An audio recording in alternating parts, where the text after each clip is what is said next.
We one more minute. Hey, Chris, make sure you spot. Oh, we're gonna go ahead and start since they started recording. Hey, John Renken here has been here a few times to talk about Sales Platoon. Um, and without any further ado, go ahead, John. Let us know who you are. Let's talk to the new people around here, huh? Yeah. So, guys, John Renken, Sales Platoon. We have expanded far past sales. It's just sales is kind of was our primary thing. Um, and I've been doing this now since 2023. We have a great skill bridge program, but really my goal is even if you don't want to do sales, which is fine, like if you don't want to do sales, no problem. Um, is I think that after, serving in the military, you deserve more than 25, 30 bucks an hour. And even if you suck at sales, you'll make more than 30 bucks an hour. So that's kind of why I defer to sales.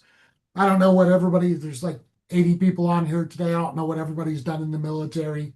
I came out of a military occupation that had no ability to make money on the outside. And the last statistics I saw shows that roughly 60 to 70% of you will be in the same position. So our just a lot of our MOSs or our rates, AFSCs don't convert. And because they don't convert, it leaves us in a really awkward position because we have tons of leadership ability. If you've been in E4 or above, you've been in charge of somebody, right? You were either, I don't know what they call them in the Air Force and Navy, but you were a team leader or a squad leader. And it puts us in a weird position when we go into the civilian world. So one of the things I do is, yeah, we have a lot of stuff on the job board. We just updated it this morning as well. So one of the things I do is just try to help you guys get jobs that I think you're worth. And man, we've got jobs. I'll tell you about one guy we scooped out of Seven Eagle. He was in a weird place. His unit wouldn't let him move. So I know the Air Force kind of lets you guys leave, but they wouldn't let him leave. And so he couldn't find a skill bridge because what he wanted to do, he couldn't do at the location he was at. So we took him on and we found him a position with a roofing company. And in his first 4 months after his skill bridge program, he made $84,000 and decided not to move back to where he was going to go because he was making so much money. Right. So, and we have another guy from you guys that we've helped that was in a position where the company kind of left him hanging. They said it was a direct hire. So we scooped him up and we got him a job. I don't care what you guys want to do. Like, it don't matter to me. Like, I just want you to get a job that you can have purpose in, that you can have fulfillment in, and that's going to pay you what I think you're worth. And I don't care what that is. Another one that we helped is Danielle. She's running her own photography business. If you're an entrepreneur, come and talk to me. I'll help you. I mean, I've been an entrepreneur my whole life. I've only had 4 W-2s my whole life, and one of them was the Army. So I love entrepreneurs and I want to see more of them. And I think the military has the discipline and the intestinal fortitude to become entrepreneurs. So, um, so let's do this. I'm gonna do something different today. Um, when talking to Jordy and Matt about today, normally I got slides I present all the time, but I think what I'm going to do is I've been all over the place and I've had a really long and kind of crazy career. I've done just about everything you can think of. And I meet with CEOs and Fortune 5,000 companies and all this kind of stuff. So I bring a lot of different skill sets. Where are you guys struggling at? What are you worried about with your transition? How can I best serve you through this time we have together for the next 30, 45 minutes? And I know I'm your last one in the day. So you guys are all going to be quiet as mouse and not want to talk and hide. And so since you're still in the military, if you decide to be quiet and hide, then I'll just start calling on people. Hey, So he's I'll not start playing either. volunteering you. He's So not playing either. You guys already know how it works around here. Um, yeah. I, So I, I know that a lot of people here, John, don't quite know everything about Sales Platoon because we got some Sure. fresh faces in here and stuff like that. So, do you think that you can kind of explain to them a little bit more about exactly what Sales Platoon is offering aside from, Yeah. So what we do is take you from zero to hero. We train you how to do sales. We train you how to use your LinkedIn to do sales. And we help you find the sales career that you want. So I have a host of different options, right? So maybe you don't want to get up on a roof. Maybe you don't want to do mortgages. Maybe you don't want to do this. We had a guy, he was another Seven Eagle guy. We had a guy that wanted to do sales. Jordy connected me with him, but he wanted to do event sales with the San Francisco 49ers. I have a lot of connections. I have a pretty big network on LinkedIn, but I don't know anybody at that team. I don't know anybody that works for that team.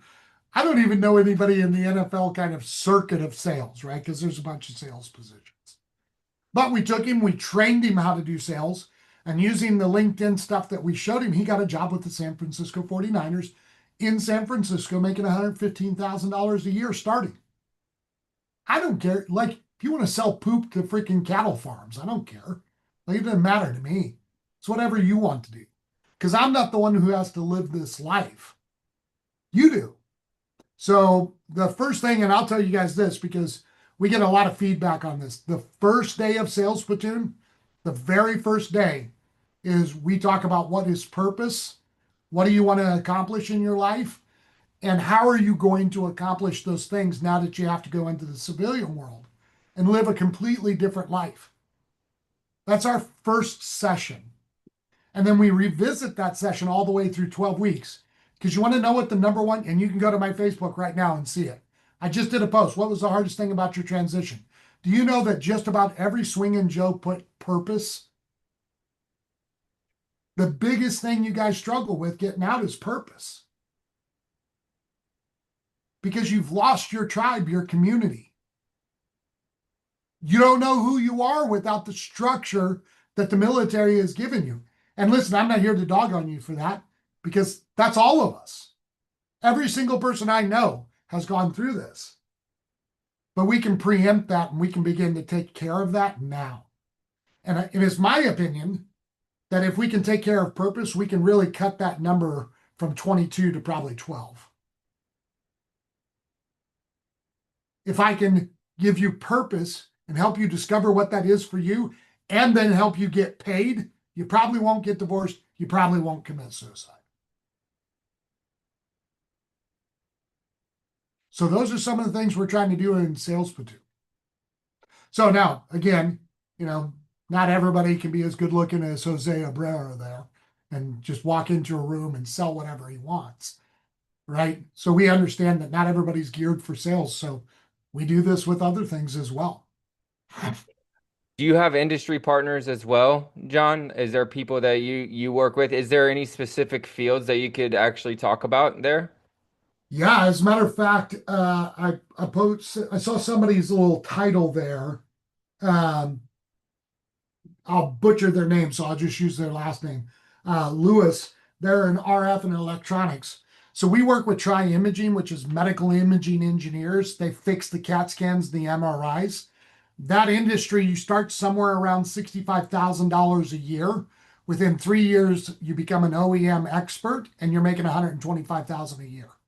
So if you came out of an ET background, a 15 Tango in the Army where you were working on the helicopter components, anything where you've done electronics or components, we've hired 28 of you this year. That's one of our industry partners. If you're a recruiter, dude, our recruiters are making over 250,000 a year. We've got 4 of them, all over 250 this year.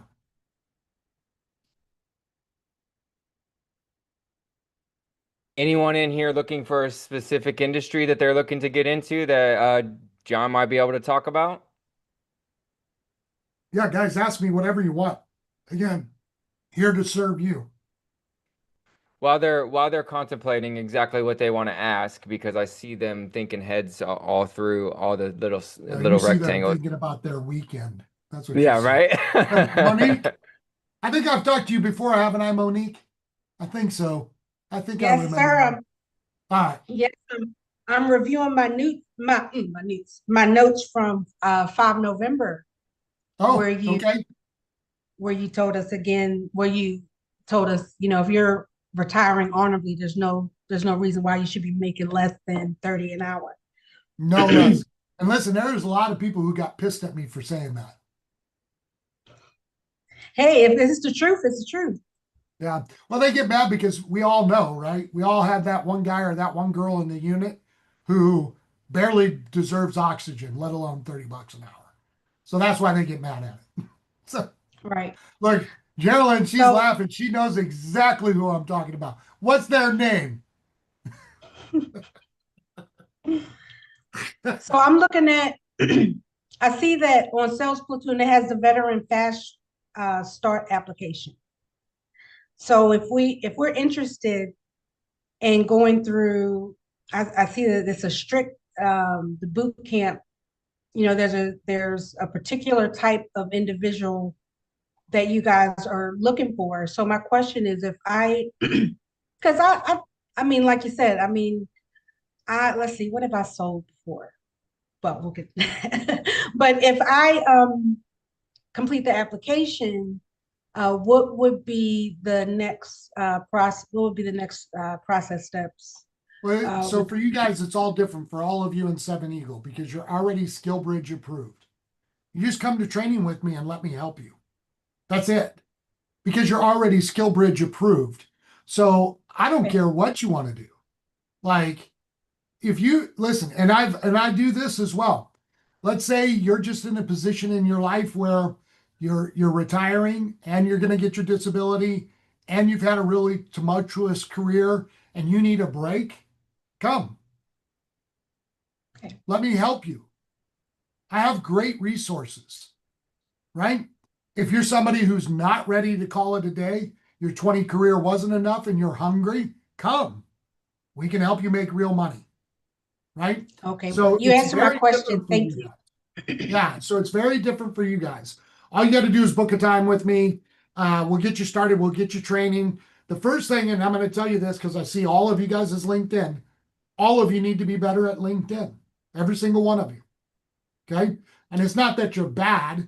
It's just that if you want to get a job, your LinkedIn has to be up to snuff. If you want to do sales, it needs to be on steroids. Okay. All right. Thank you. Yep. You have a great personality, so sales will be easy for you. Oh, And thank listen, you. yeah. So I'll tell you guys, sales is not about the loudest voice in the room. I'm telling you, and people think I'm crazy when I say this. And I'm going to give you guys a couple of examples.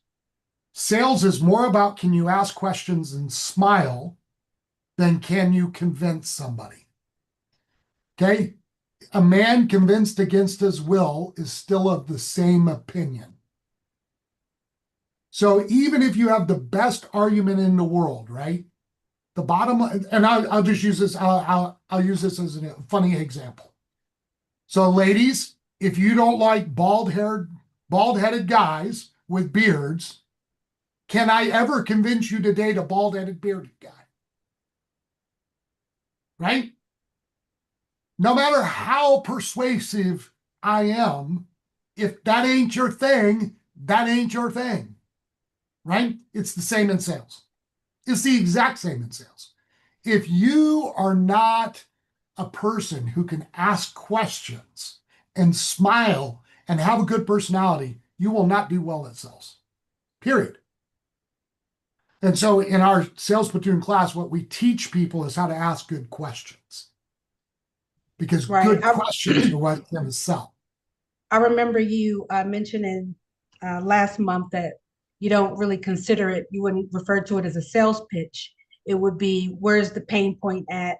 And asking the customer, can you tell me more about that? So Yeah. I just thought, I just remembered that. So, And I'll give you a prime example. So I don't know jack or squat about cyber.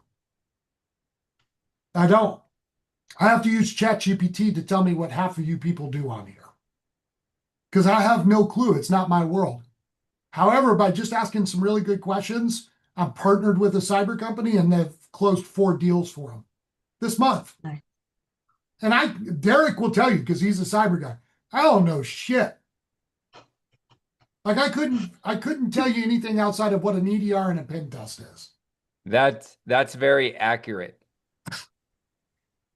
Like Like I literally have to use ChatGPT to interpret your resume because I know so little about it.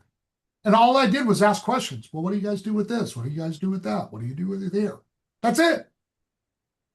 If you do that in sales, you'll make a lot of money. So just keep smiling, Monique. You'll make money. Oh. Well, I mean, what about your time in the army? We didn't really kind of talk about that. You did some time in the army. What was your big motivation to leave the army, and what did you learn in that transition process? Because it's important for these guys to hear, different takes So, on that kind of stuff. yeah, so I only did 3 years in the Army. I was an infantry guy, airborne ranger. I went to ranger school. I was not in ranger battalion, just so for anybody that's an Army guy. So, um, and I got out to go to college um, because my choice was I did not like the regular Army. And so I had 2 choices, go to school or go to the SF. And I just chose to go to college because that's what I initially had joined for. However, then I spent 20 years teaching 5th Special Forces Group how to combine hand-to-hand combatives with shooting. So that's where I was for 20 years. And Olivia, I saw your hand, so I'll call you in a second. And I'll tell you, the biggest thing I learned is that when stuff sucks, just keep going. It gets better.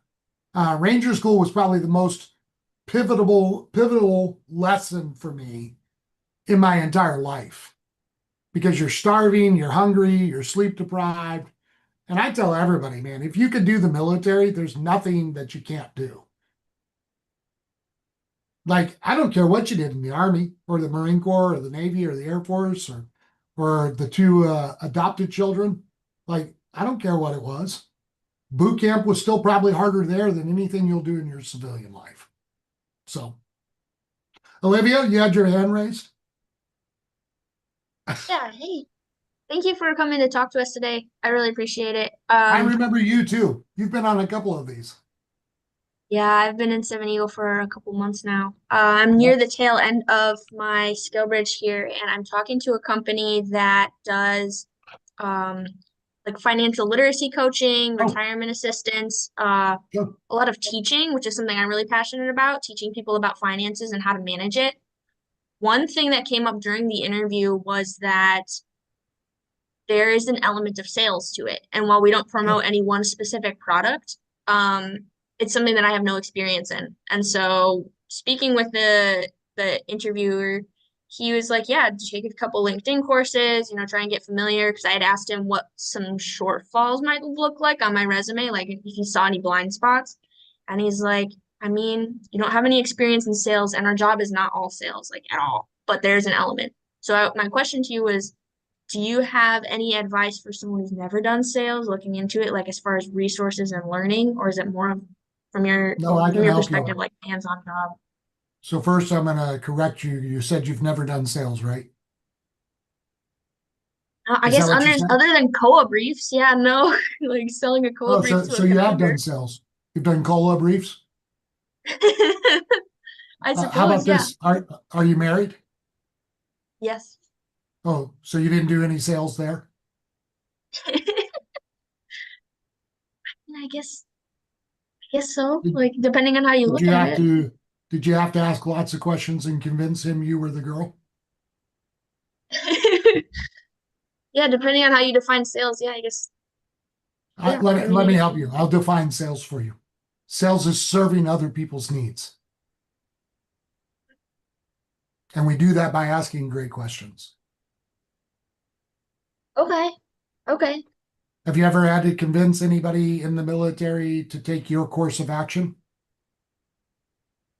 Yeah. Yeah. Okay, that's called sales. Yeah, I'm See, just and that's what wondering I'm saying. if, All of you guys have far more sales experience than what you think you have. You've just never considered it sales. Mhm. And I guess that's something I didn't market on my resume either because I didn't like I don't know how you would word that or I can help you like with that too. It's called ChatGPT. okay. What rank are you? Thank you. I was an E4. E4. Okay. So, and what was your MOS rate? AFSC. I was a 2T2, so I did air transportation, Okay. loading and unloading planes. And then Got I it. went and was a deployment manager. So I helped get people out the door, get them downrange. Yep. Um, So yeah. super helpful hint for all of you. Take your rate, your AFC, your MOS, and your rank, and maybe a couple of your reviews, your rates, right? Like whatever the other branches call them when you have to do your NCORs or whatever. Put those into ChatGPT and then put the job description that you're going to go to and say, tell me what my resume should look like to fill this job description. And in your case specifically, here's the things I did. How does this apply to sales? Put that into a resume format for me. Okay. Take you Perfect. about 30 seconds. Yeah, yeah. Is there anything that uh, when you're looking at a resume, like are there are there any tips that you would give anyone other than using ChatGPT? Like are you looking for anything Yes, specifically on that don't use resume? your resume. Your resume is about worthless. And not Okay. because it's Olivia. It's because every company is doing this. How many of you have submitted over 50 resumes? Yeah, how'd that work out for you, John? Still submitting them? No, I'm in a good spot now. I'm working with a company and I got a job Right. offer on Tuesday, so but it did Yep. take a lot, yeah. Yep. So Christopher Prescott said it. It's better for all of you. Now, listen, you have to have a resume because somebody's going to ask you for it eventually. But it is better if you can use your network to get you a job interview than your resume for a multitude of reasons. First of all, most people in the civilian world, even if you have the same job that you're applying for in the civilian world, do not understand what your resume means. Number two, nobody has been hired by a resume. No one. No one gets hired from a resume. In today's culture, with all of the AI tools and the ATS systems, a resume is the check the block to get rid of the chaff. Meaning it's just to make sure that I don't get some flaming idiot applying for this job, wasting my interview time. Okay, so you do need to have a good resume, but your resume is not what's going to get you that job. What's going to get you your job is confidence and the ability to take what you did in the military and explain it to a bunch of idiots and show them why they need to hire you. Do you find that it's important to be able to have the interview tactics? And are there any interview tactics that you would recommend they learn or do in order to be successful? No, that's a great question. Yes. So first of all, the company is not just interviewing you, you are interviewing the company. So ask them a ton of questions. For every question they ask you, you should probably have one or two in the gun. Okay. And I talked about this the last time, maybe not the last time, maybe the time before, but I'll just use this as an example. Let me pick on some people here. So let's pick on Juliet. Okay. So do you want to go work at a company where you're the only woman? No. You sure? Why not? Mm, just because of past experiences, I don't like want to get into. Yeah. Okay. So let's ask this. So do you want to be at a company where you're the only female and you're the only veteran? Can you say the question again? Do you want to be at a company where you're the only female and the only veteran? Mm, Probably not. Like I Probably not. would feel, yeah, no. right? So how do you find out if that's the case? You ask questions. Yeah. Hey, what kind of culture am I walking into? You always like, is this a male dominated company? I think that would be fairly important for all my ladies to know, wouldn't it be? Yeah, definitely. Right? Devin, Hester, do you want to be the only black guy that works at a company? Oh, so funny. No, sir, I'm mixed though. But Do essentially, you want to be the only mixed guy at a company? I was, I would say, I would give you a little twist here. So it would depend on like, essentially like just the synergy I would have with the team that aligns Okay. So with the company. if you're a trailblazer and you don't mind being the only, that's okay too, right? So maybe Devin, that doesn't make you uncomfortable. I Sure. can tell you for most people, it probably does make them uncomfortable. John, question. Sure. So what percentage of, it's Monique, what percentage of the job would you say is remote versus, at the physical Remote is location? a lot more prevalent now, obviously after COVID. Here's what I'll say. There's still a lot of in-person sales and in-person regular jobs, but most remote jobs are commission only. Most remote jobs are commission only. Okay. So I would tell all of you, regardless of whatever you're going to pursue, that you need to ask these two questions. What's more important to you? Freedom or stability? Because here's what we see in Sales Platoon. And I'll just pick on a couple of people. Let's do Lamont, Robert, Matt Bradley, and David. Oh, David Howard, he doesn't count. We've already worked with him. So what happens is you're going to go interview and you think that you need stability. We see this all the time. You think you need that stability.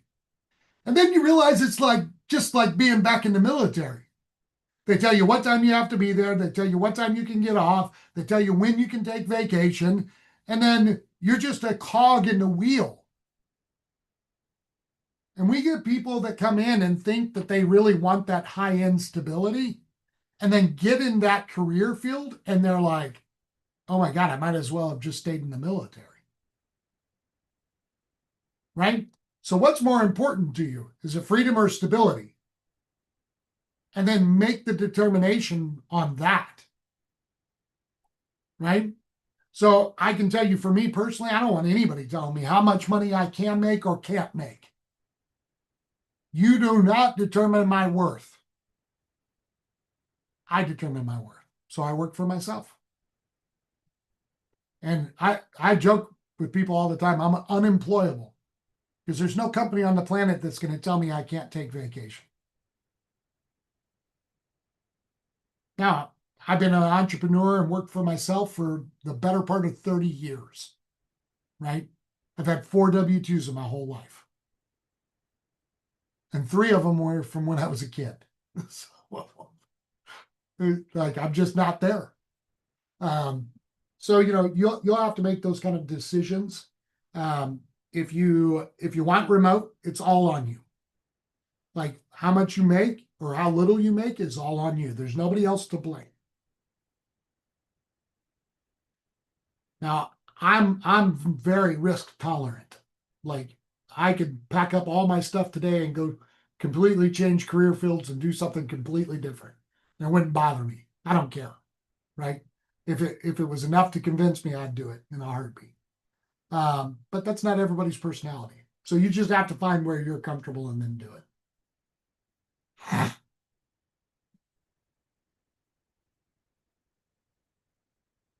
I'm feeling this. I'm feeling this vibe that you got, John. It's very to the point. I feel like everyone here is just they're I'm stuck really a in their nice own guy. I'm ways, just right? direct. Yeah, that's fine. I love that kind of energy. That's exactly how I am as well. But does anyone have some questions about Sales Platoon, what they can offer for you guys, anything like that whatsoever? I I think John is the perfect guy for someone out there that's looking for a job that needs help finding their way aside from what we do here at Seven Eagle Group. So, is there anyone? Ask away, you guys. Don't be shy. It's the last 30 minutes. We're here. I'll start picking on you guys, I promise. Uh-oh. Hey, look, he's not lying either. He will. Oh, Oh, cool. here you go. Bailey. Good. Here we go. Let's Oh, Bailey's scheduling on the site now. What questions you got, Bailey? Anything pressing? Is there something that interests you? Share it with the class to see if anyone else has the same thought and just doesn't want to speak up. Okay, yeah, no worries. Hi John, nice to meet you. Hi. Definitely interested in what you're talking about. I feel like my personality aligns with sales. I think I equate it to being a little sleazy sometimes, but the way you're describing it, it just sounds like just something I don't know enough about. So that's why I was just hopping on the site to, And we all have that experience, right? Especially in the military. How many of you yeah. bought that brand new Mustang or Camaro or Dodge Charger for 35% interest because some sleazy car salesman convinced you you'd look good in it, right? So we all have a negative impression of sales. And even if it wasn't you, you saw somebody else do it in your unit. So We've been told over and over and over again that we need to sell ourselves. And yes. so I think everybody knows what that means. Yeah. You absolutely need to sell yourself. So I'll tell you a funny story. I had another veteran reach out to me. They wanted me to lead their sales team. Okay. So they wanted me to recruit military real estate agents and then train those real estate agents and then lead those real estate agents. And we got onto the call and there was a couple of ethical things right off the bat. So this is just John Renken personally. Okay. So they were having us role play type stuff. So you're selling this property. This lady has agreed to buy this property, and then her husband dies. And now she needs time to decide on what to do next. What's your answer? And I was like, I give her fucking time to decide what to do next. She just lost her husband. And the guy was like, so you wouldn't try to overcome that objection? I go, no, that's not an objection. She lost her partner. And so it goes on like this for a little bit. He puts me in these really weird sales positions that to me are unethical. Like if your spouse dies, I'm not trying to sell you nothing. Like take time and grieve. Go deal with your stuff, right? So he comes back a week later and he says, hey, we want to set up the second interview. I was like, okay. And we hop on and he goes, hey, we're not quite sure you're a fit to lead this based on how you handled some of the objections. I go, well, that's fine. He goes, but we're thinking about you for this other thing. And I go, no, thanks. And he goes, what? And I go, I'm nobody's second choice.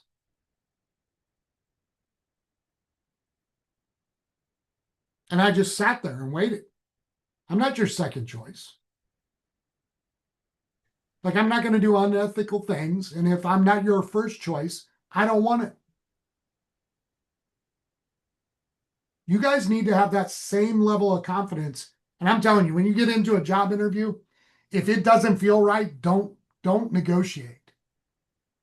You're far too valuable as a human and as a veteran to compromise.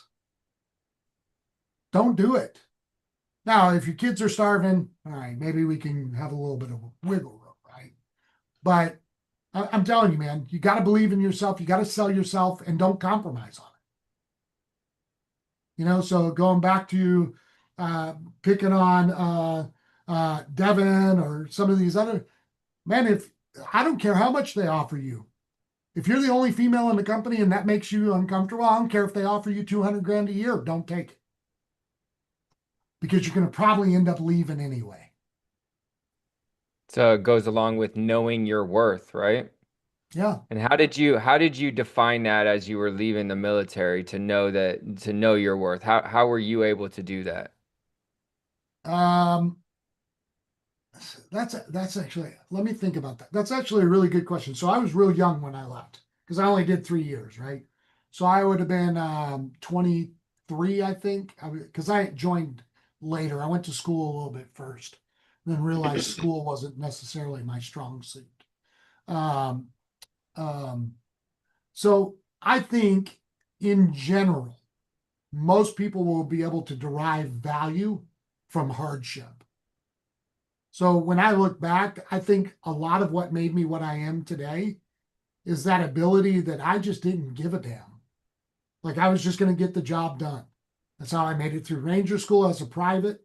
That's how I made all the stuff that I ever did was like, I just didn't care. Like I was just going to get it done. For those of you who don't know, maybe you've seen me around a couple of times. I used to be a pro fighter. I had 70 pro fights, I had 6 world titles, and like I fought all over the world. And I fought back when there was no weight classes. So I was fighting. I was 165 pounds fighting 300-pound guys. I didn't give a shit. My coach thought I was nuts, and maybe I am. So right? Like they called me. This is a funny story. They called me 24 hours before a 16-man tournament. So that means 4 fights in Venezuela on 24 hours notice. I was like, yeah, sure, I'll go. When do I get my plane tickets? I'd not been in fight camp. I'd not, like, I was just like, I love fighting. I'll be there. Let's go. It was an unlimited weight class too. So like I was fighting guys 40, 50 pounds heavier than me. I didn't care. Right. So I think that's a big part of it. I think hardship does that. Hardship really does make you have a lot of self-confidence, which means everybody on this call should have it because you guys have been through difficult things. You've been deployed. You've been to Iraq, Afghanistan, Africa, wherever, right? You have done things and seen things that nobody else in this country has done or seen. So you should have a load of confidence. Just my opinion. There's a famous quote by Henry Ford that says, "Whether you think you can or can't, you're right." It's true. And I Yep. think that you kind of hit on that, right? Yeah. And it's true, having that kind of positive thought process behind what you're doing and what you're planning on doing is key to success. So having that wherewithal is perfect. Yep. Yep. And I believe that. That's a really great, a really great part of it, right? That Henry Ford quote. Whether you believe you can or can't, you're right. I see it all the time. So a big part of it was believing in yourself when you were leaving to know that you could accomplish what you were accomplished. And how do you translate that being 23 years old when some of us here are 20-year vets or 20-year, retiring guys, and that's all we've known for 20 years, right? How do you Yeah. translate that into something? How long does that process take? Like, what does it look like? And how do you get the ground? How do you get the footing for that? Yeah, I'll tell you the funniest thing about my transition. So I didn't have anything, right? Like all we got was a 1 hour class on how to write your resume, and hey, here's the door, you traitor, get out. Like that's all we got. So, but I remember a bunch of the guys because I was Ranger qualified telling me when you get out, everybody's going to want to hire you because you have all these skill sets in schools and all this stuff. And, so I went to my first job interview and the guy was reviewing my resume. So you guys got to remember too, when I got out of the Army, we had just had email for about a year. Okay. You didn't have email back then. So I'm old. I was still Don't in high like me school. or judge me. Okay. Don't judge me. I mean, it was a long time. And the guy was sitting there looking at my resume and he goes, so what forest were you in? And I was like, what? He goes, what forest did you serve in? I was like, what are you talking about? He says, it says you're a ranger. So what forest were you in? So I think for me, my transition really came down to that one conversation when I realized the two worlds have nothing to do with each other and they do not understand each other. Because everybody in the military thought that because I had that school, I would be able to go and just do whatever I wanted, which is partially true because of all the hardship in that school. I felt like I could do anything. Plus, I was young and dumb. So I did think I could do anything. But what it taught me was there is no transition. They don't understand us and we don't understand them. We just don't. And it will take you years, right? Like we all laugh about it, but have you guys seen the meme where it says, instead of saying, Jody, you should apologize to that plant for stealing its oxygen, maybe you should try, that's a great idea, Jody, but I think we're going to go a different way. Right?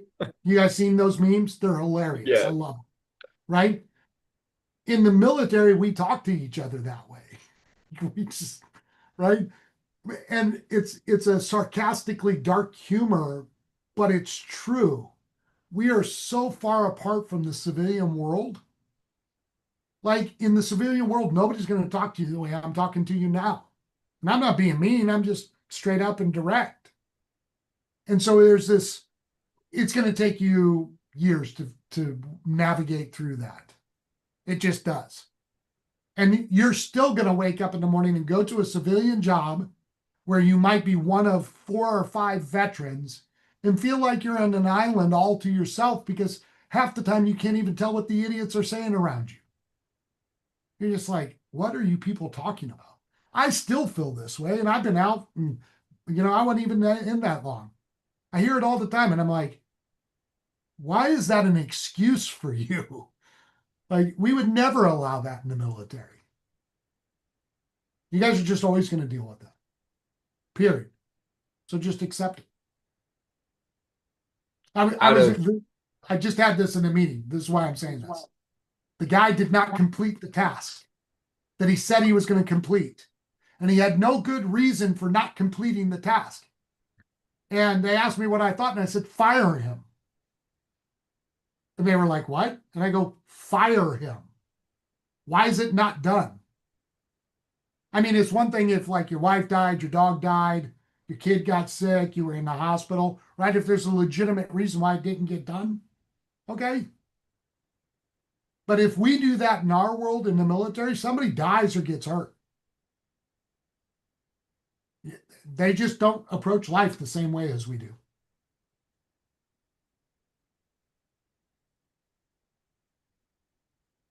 Yeah, it's crazy. And how many of you guys throw one in the chat if you guys said that you're gonna do something, you're gonna do it? What are the chances? Throw one in the chat if that you're gonna do it. Huh? Yeah. Who's gonna do it? Who's gonna be the one that says, I'm gonna do it? Look at that. See, Yeah. everyone's gonna do it. Everyone here is gonna Everyone's do it. gonna That's do what it. he's talking about. Yeah. Like you said you were going to do it, so get it done. Like, don't give me an excuse. And then I was arguing with the CEO about it. I was like, look, bro, you have a culture of failure because you've allowed them to continue to fail to the point to where nobody gives a shit. You have to fire everybody. He was like, what? I was like, you have to fire everybody. You have to reestablish culture because you have allowed this to go on too long.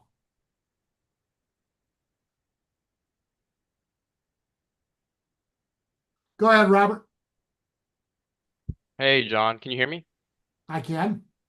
My name's Robert. I've been working on like a side project. It's called Kinetic. It's an AI fitness app that like allows you to create your own workouts and track your food by taking pictures.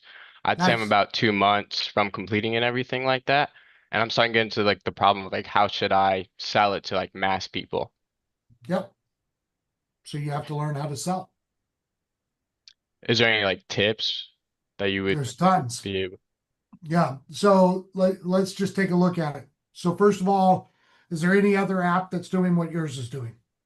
There's a bunch. There's a bunch that are kind of doing it, but not the way where I've made it where it's like a lot of the apps are like they have so much stuff in it where I've made it just like bare bones. So it's like only the things you just need. Okay. And what are you going to do for cost? Just enough to cover like how much the AI costs, pretty much, Okay, that's a mistake. How because are it you ever costs so going to make little. money? Yeah. Well, I'm How are you hoping ever like going to as make money? when I start like selling it, I up the price afterwards So, okay, that's okay then. If you're going to up the price, you're just initially going to offer it for the bare bones. for the bare bones, yes, sir. Yep. Okay. Um, are you in fitness communities? Where do you live? I live right now in Illinois, We're at in Illinois.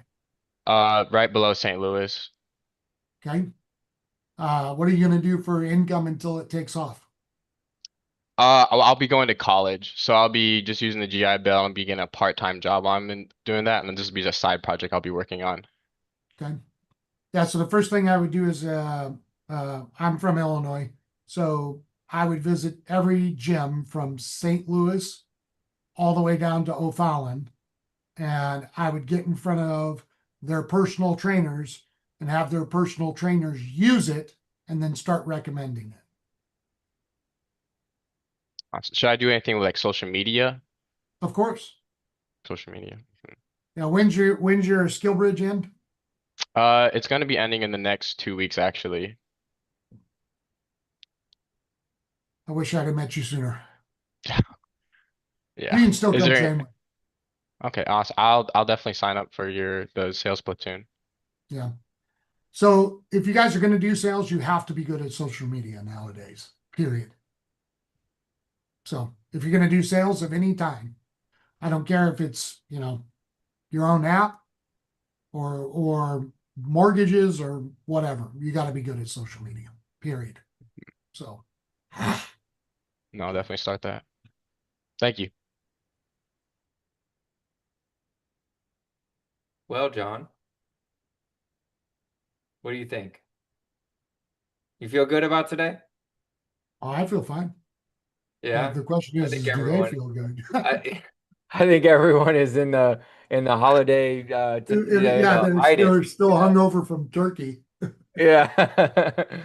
Yeah, but Yeah. hey, listen, John, again, man, we really do appreciate you coming here and spending some time with us, man, taking some time out of your busy day to come share your story with us and show us what you're offering at Sales Platoon. It's much appreciated, man, and again, always a pleasure, and it was great seeing you again, John.